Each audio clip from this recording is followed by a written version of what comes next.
देवियों और सज्जनों, आज मैं आपको सुनाने जा रहा हूँ एक गरीब लड़की की कहानी।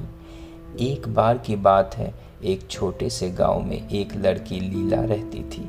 वह एक गरीब परिवार से थी और बचपन से ही अपने माता पिता के मदद के लिए काम करती रहती थी। लीला का परिवार गांव की सबसे कमज़ोर श्रेणी में आता था। उनके माता पिता खेत में मजदूरी करते थे और घर में खाने पीने के बुनियादी सामान को भी इसी से जुड़ता था।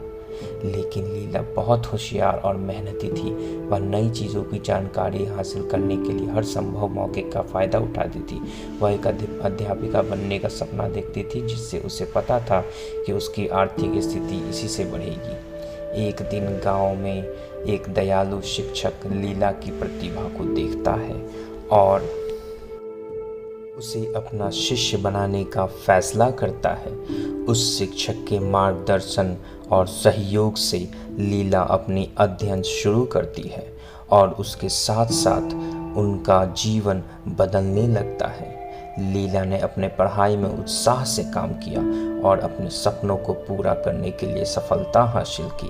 उसे शहर में एक प्रतिष्ठित स्कूल में स्कॉलरशिप मिलती है।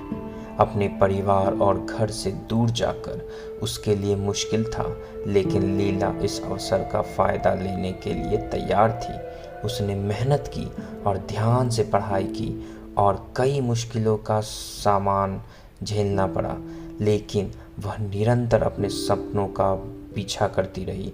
अपने संघर्षों के बावजूद वह अंततः सम्मानित होकर उन समाज के लोगों का आदर जीतती हुई अपने गांव में लौट आती है। उसके नए ज्ञान और कौशल से लीला अपने गांव में आने वाले बच्चों को पढ़ाने लगती है। उन्हें यह मालूम था कि शिक्षा गरीबी की आंधी को तोड़ने का सबसे बड़ा तंत्र है और वह अपने आसपास के लोगों के जीवन में अंतर करने के लिए निरंतर प्रयास करती रहती है। वर्षों के बाद लीला अपने गांव में एक प्रिय व्यक्ति बन जाती है, जिसने अनेकों बच्चों को उनके सपने की तरफ ले जाने के लिए प्रेरित किया है। वह यह साबित करती है कि कड़ी मेहनत और अविरत प्रयास से कुछ भी संभव है। अगर आपको ये कहानी पसंद आई हो तो आप इस चैनल को लाइक और सब्सक्राइब करना ना भूलें।